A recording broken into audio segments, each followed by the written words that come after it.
आपल्याला जे काही रिझल्ट्स आहेत आपण रिझल्ट बदलू इच्छितो. येस, की मला हे हवंय ते हवंय जे काय आहे तर काही ना काही रिझल्ट बदलू इच्छितो हेल्थच्या बाबतीत, वेल्थ बाबतीत, रिलेशनशिप बाबतीत. तर रिझल्ट बदलायचा असेल तर पहिल्यांदा आपले विचार बदलणं गरजेचं आहे. विचार म्हणजेच माइंडसेट आपण म्हणूया. पण तू मानून बसलाय की नाही माझ्या आयुष्यात हे असंच आहे, मला जमतच नाही, मी किती प्रयत्न केला पण तरी पण नाही झालं, त्यामुळे मला हे होऊच शकत नाही, असं नाही तसं नाही. त्याला म्हणतात फिक्स्ड माइंडसेट. येस. तर आपण पण आपल्या आयुष्यामध्ये कधी कधी या ट्रॅपमध्ये अडकतो. येस. आपल्याला बघायचं आहे कधी कधी आपण पण या ट्रॅपमध्ये अडकतो. फिक्स्ड माइंडसेट, आपला माइंडसेट एक फिक्स होऊन जातो की अरे मला हे जमतच नाही, अरे मला ते घ्यायची होती ती वस्तू घ्यायची आहे, तो कोर्स करायचा पण मला ते मी अफोर्ड करू शकत नाही. एक माइंडसेट धरून बसलेला आहे आपण की नाही मी या रेंजमध्येच करणार किंवा मी हे असंच करणार, एखादी वस्तू घ्यायची मला या रेंजमध्येच पाहिजे. पण त्यापेक्षा जरा जास्त असेल किंवा काहीतरी असेल तर लगेच तिथं कट ऑफ व्हायला लागतं. तर त्याला म्हटलं जातं फिक्स्ड माइंडसेट. आपण आपल्याच विचारांना चिटकून बसलोय. म्हणजे सिच्युएशननुसार, वातावरणानुसार, गरजेनुसार आपण अपडेट होत नाहीये. That is a fixed mindset. Yes, negatively specially fixed म्हणजे निगेटिव्हला स्पेशली फिक्स्ड माइंडसेट म्हटलं जातं. तर एक उदाहरण पण आपण पाहिलं. त्यानंतर न पुढच्या माइंडसेटकडे आपण आता येतोय. पुढचा माइंडसेट आपण बघतोय की येस तो आहे ग्रोथ माइंडसेट. येस, जो आपण आता फिक्स्ड माइंडसेट पाहिला त्याच्या एक्झॅक्टली अपोजिट जो येतो तो आहे ग्रोथ माइंडसेट. तर ग्रोथ माइंडसेट काय आहे? असा माणूस मानतो की मी शिकू शकतो, मी बदलू शकतो. येस, ग्रोथ माइंडसेटमध्ये काय की मी शिकू शकतो, मी बदलू शकतो. येस, अपयशाकडे पण हा व्यक्ती शिकण्याची संधी म्हणून बघत असतो. येस, अपयशाकडे पण हा व्यक्ती शिकण्याची संधी म्हणून पाहत असतो. येस, एक उदाहरण बघायचं म्हणलं तर एखादा वक्ता आहे की तो पहिल्यांदा बोलताना गोंधळतो. पण तो म्हणतो की येस मी सराव करेन, पुढच्या वेळेस नक्की जमेल, मी प्रयत्न करतोय. येस, पुढच्या वेळेस मी याच्यातनं काय चुका झाल्या त्यातनं मी अपडेट करतोय स्वतःला. याला म्हणतात ग्रोथ माइंडसेट. येस, हा माइंडसेट महत्वाचा आहे. कारण की फिक्स्ड माइंडसेटमध्ये तर काही ग्रोथ होऊच शकत नाही. उलट आहे तिथं नुकसानच होत राहणार. त्यामुळं आपण बघणं गरजेचं आहे की आपल्याला ग्रोथ माइंडसेटची गरज आहे आपल्याला. येस. तर आपण पाहिलं ग्रोथ माइंडसेट. त्यानंतर पुढे आपण पाहतोय सक्सेस माइंडसेट. त्याच्यात काय असा माणूस नेहमी विचार करतो की हे कसं शक्य आहे? स्वतःला प्रश्न विचारला जातो की खरंच काय केल्यानं हे शक्य होईल? कसं केल्यानं शक्य होईल? तर त्याला म्हटलं तर सक्सेस माइंडसेट. बघा, प्रॉब्लेम प्रत्येकाच्या आयुष्यात आहेतच काही ना काय. पण ते प्रॉब्लेम असताना देखील हे कसं शक्य होऊ शकेल? काय केल्यानं हा प्रॉब्लेम सॉल्व्ह होईल? काय केल्यानं मला जे पाहिजे ते अचिव्हमेंट मला करता येईल? त्याला म्हणलं तर सक्सेस माइंडसेट. येस. त्यामुळे तो जो व्यक्ती असतो तो समस्यांवर लक्ष न देता सोल्युशनवर जास्त लक्ष देत असतो. त्याला म्हणलं जातं सक्सेस माइंडसेट. येस. जे आजच्या सेमिनारचं आपण बघत होतो सक्सेस माइंडसेट. त्याचं लक्ष जे आहे स्वतःला सतत अपग्रेड करण्यावर असतं. येस, समजून घ्या. स्वतःला सतत अपग्रेड करण्यावर असतं. येस, जेव्हा आपण स्वतःला प्रश्न विचारू, याचा आपण आता एक थोड्या वेळात एक प्रॅक्टिकल पण करूया. त्यातनं तुम्हाला लक्षात येईल की त्यातनं आपल्याला लक्षात येईल की येस, मी जर माझा माइंडसेट आहे तो जर अपग्रेड करत बसला तर आयुष्यात खूप गोष्टी सहज व्हायला लागतील. रिलॅक्स, स्ट्रेस, एन्झायटी यातनं पण फ्री व्हायला आपल्याला मदत होईल. येस, एखादा एक्झाम्पल आपण पाहूया म्हणलं तर यात काय की एखाद्याला सांगितलं की हे काम कठीण आहे, अवघड आहे. तर तो म्हणतो कठीण आहे पण अशक्य नाहीये, मी प्रयत्न तर करून बघतो. हे केल्यानं काय होतंय? ट्राय तर करून बघतो. त्याला म्हणलं जातं सक्सेस माइंडसेट. येस. तर सक्सेस माइंडसेट बद्दल मी तर काही गोष्टी सांगितलेल्या आहेत. तर ह्याचं आपण काय करूया, थोडंसं आपण प्रॅक्टिकल एक्सपेरिमेंट करूया. बाकी दुसरं काही काम आहे तर ते सगळं बाजूला ठेवा. शांत एका ठिकाणी बसा आणि सक्सेस माइंडसेट कसा डेव्हलप करायचा ते मी तुम्हाला आता एक छोटंसं एक 5 मिनिटाचं आपण प्रॅक्टिकल करणार आहोत. डोळे बंद करून. गाईडेड असणार आहे स्पेशली. तर सगळेजण कम्फर्टेबली बसतील. डोळे पूर्णपणे बंद करा. कम्फर्टेबली रिलॅक्स बसा. Close your eyes completely. डोळे पूर्णपणे बंद आहेत. कम्फर्टेबली रिलॅक्स बसलेला आहात. पाठीचा कणा ताठ आहे, खांदे ताठ आहेत, मान सरळ आहे, स्ट्रेट बसायचंय. येस, चेअरवर बसू शकता किंवा खाली फ्लोअरवर पण बसू शकता, कुठेही तुम्हाला जिथं कम्फर्टेबल आहे. पण जिथं बसाल तिथं कम्फर्टेबली बसा. डोळे बंद ठेवायचे आहेत. शरीराची कमीत कमी हालचाल. स्ट्रेट बसायचंय, कम्फर्टेबल बसा. एक दीर्घ श्वास घ्या. हळू सोडताय. Once again, take a deep breathing. Slowly relax होता है. Last one more, take a deep breathing. Slowly relax होता है. आता नॉर्मल ब्रिदिंग चालू द्या. जसा श्वास चाललाय तसं चालू द्या. तुमचं पूर्ण लक्ष हे माझ्या आवाजाकडे आहे. मी जे बोलतोय त्याकडे तुमचं पूर्ण लक्ष आहे. तर आपल्याला आपला माइंडसेट अपडेट करायचा आहे. सक्सेस माइंडसेट ठेवायचा आहे. सक्सेस माइंडसेट म्हणजे काय आहे, की आयुष्यामध्ये आपण बघतोय एखादं ध्येय आपण ठेवलंय, एखादी गोष्ट अचीव्ह करतोय, तर ते अचीव्ह करत असताना काही ना काही समस्या हे येतच असणार आहेत. समस्या तुम्हाला आहेत, मला आहेत, सगळ्यांना आहेत. पण अशा समस्या असताना देखील सगळं मनासारखं चाललंय तर चांगलीच गोष्ट आहे, काय प्रॉब्लेम नाही. तेव्हा माइंडसेट व्यवस्थितच राहतो सगळं आपल्या मनासारखं व्हायला लागल्यावर. प्रॉब्लेम कधी आपल्या मनाविरुद्ध होत असेल, तेव्हा देखील आपण आपला माइंडसेट चांगला ठेवू शकतो का? येस. तेव्हा देखील आपल्याला जर आपला माइंडसेट चांगला ठेवायचा असेल, तर स्वतःला काही प्रश्न विचारायची सवय लावून घेणं गरजेचं आहे.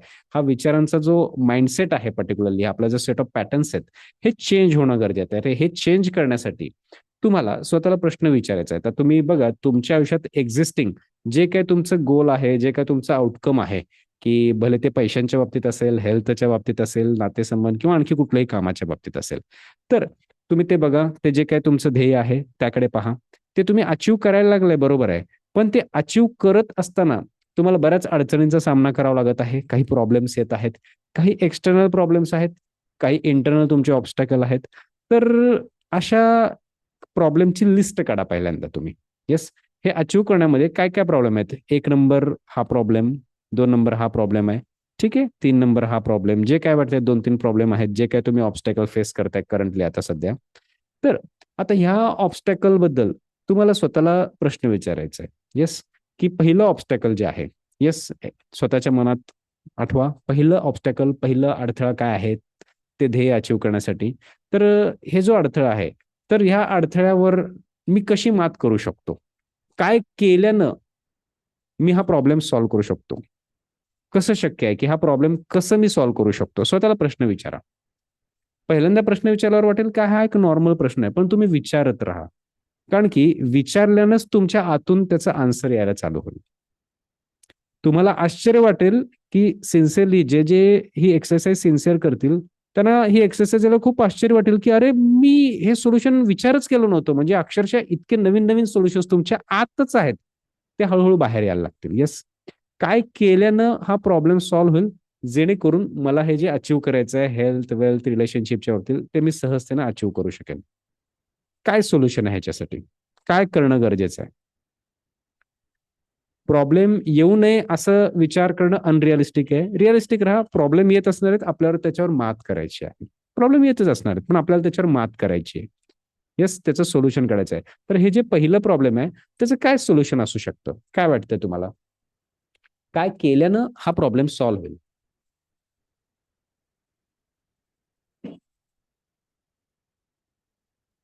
येस. त्याचे आणखी तुम्हाला 2 सोल्युशन्स येत आहेत. फक्त एकच नाही, 2-2, 3-3 सोल्युशन्स येतील. फक्त विचारा, प्रश्न विचारा आणि थांबा. येस, प्रश्न विचारायचे, थांबायचे. तुमच्या स्वतःच्याच, तुमच्याच सबकॉन्शियस माइंडमध्ये त्याचा आन्सर आहे. प्रश्न विचारायचे, थांबायचे. येस, काय केल्यानं हा प्रॉब्लेम सॉल्व्ह होईल? येस, एखादं सोल्युशन येत आहे, दुसरं सोल्युशन येत आहे. त्यानंतर दुसरा जो काही प्रॉब्लेम आहे, त्या प्रॉब्लेमबद्दल पण विचारा, की काय केल्यानं हा प्रॉब्लेम सॉल्व्ह होईल, जेणेकरून मला ते अचीव्ह करता येईल. काही एक्सटर्नल सोबत इंटरनल ऑब्स्टॅकल पण असतील. तुम्हाला टेन्शन असेल, फिअर असेल, एन्झायटी असेल. तर हे जे फिअर, एन्झायटी हे प्रॉब्लेम असताना देखील मी माझं हे आउटकम, माझं हे ध्येय कसं अचीव्ह करू शकेन? स्वतःला प्रश्न विचारा. काय केल्यानं हे अचीव्ह करायला मला मदत होईल?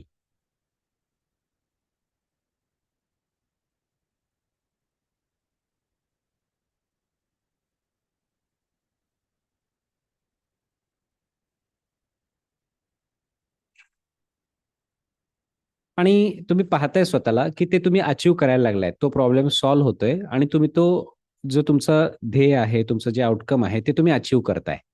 हेल्थच्या बाबतीत, वेल्थ, पैशाच्या बाबतीत असेल, नातेसंबंध बाबतीत, जे काय आहे, ते तुम्ही अचीव्ह करायला लागलाय. आणि तुम्ही पाहताय, तो ते अचीव्ह केल्यानंतर ना बघा, अचीव्ह केल्यानंतर तुम्हाला काय दिसेल? तुम्ही काय पाहाल? काय बोलाल मनात स्वतःशी? ते आत्ताच बोला.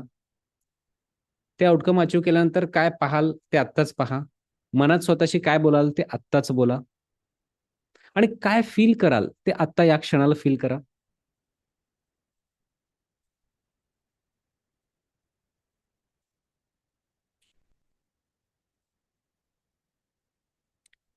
येस. तुमचं आउटकम अचीव्ह झाल्यानंतर तुम्हाला काय दिसेल? काय पाहाल तुम्ही? ते आत्ता पहा या क्षणात. काय बोलाल तुम्ही मनात स्वतःशी? येस, ते आता या क्षणाला बोला. आणि काय फील कराल? बॉडीमध्ये कुठे फील कराल? हार्टकडे फील कराल? कुठे पूर्ण बॉडीमध्ये फील कराल? ते अचिव्हमेंट झाल्यानंतर तो आनंद बघा, ते क्षण बघा, तो क्षण आत्ता या क्षणाला अनुभवा.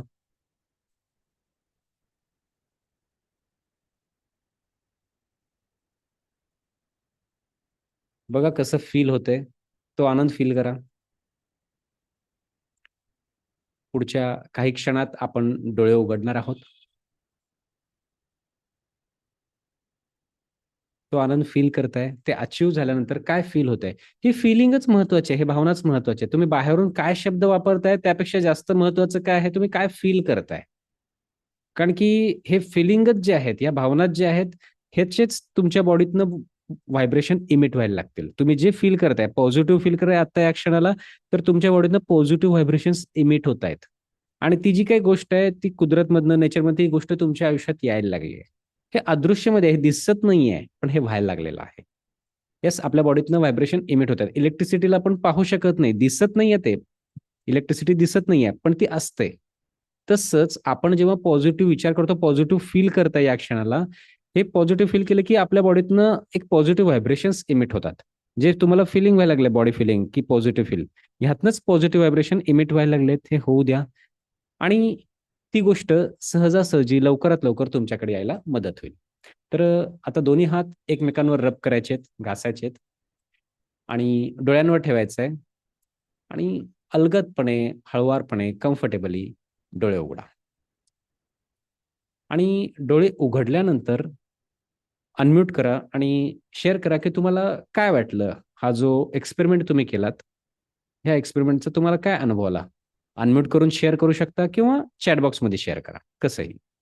येस, आर एस सिरटे. Yes, Rajkumar sir. येस, बोला. अनम्यूट केलात. हॅलो. Hello sir. हा, बोला ना सर. सर इंटरेस्ट वाटला म्हणजे मनात आनंद आला खूप. आनंद आला. ओके. येस, हे हम्म. आनंदच महत्वाचा आहे. कारण की आपण जे फील करतोय, कुठलीही गोष्ट अचीव्ह केल्यानंतर जे फिलिंग होते, ते फिलिंग कंटिन्यू व्हायब्रेशन इमिट होत आहेत. तुम्ही बघा ना, हम्म. प्रत्येक वातावरणाचे पण व्हायब्रेशन असतात. तुम्ही जेव्हा मंदिरात जाता, तुम्हाला का छान वाटतं तिथं?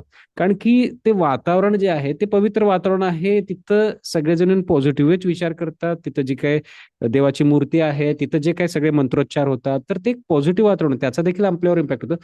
तसंच आपण देखील मनात काय विचार करतोय, काय फील करतोय, आपल्या बॉडीतनं पॉझिटिव्ह व्हायब्रेशन्स इमिट होत आहेत. खूप छान राजकुमार सर.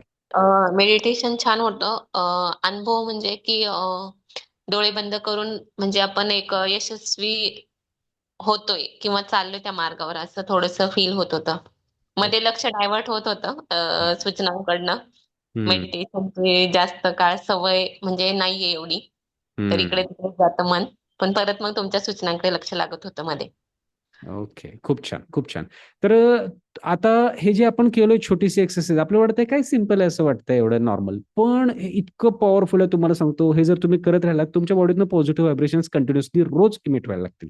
आणि जी गोष्ट तुम्हाला अचीव्ह करायची, अचीव्ह होणारच आहे आज ना उद्या, पण हे केल्याने काय होईल, जरा लवकर अचीव्ह व्हायला मदत होईल. प्रत्येकाला लवकर हवंय. येस,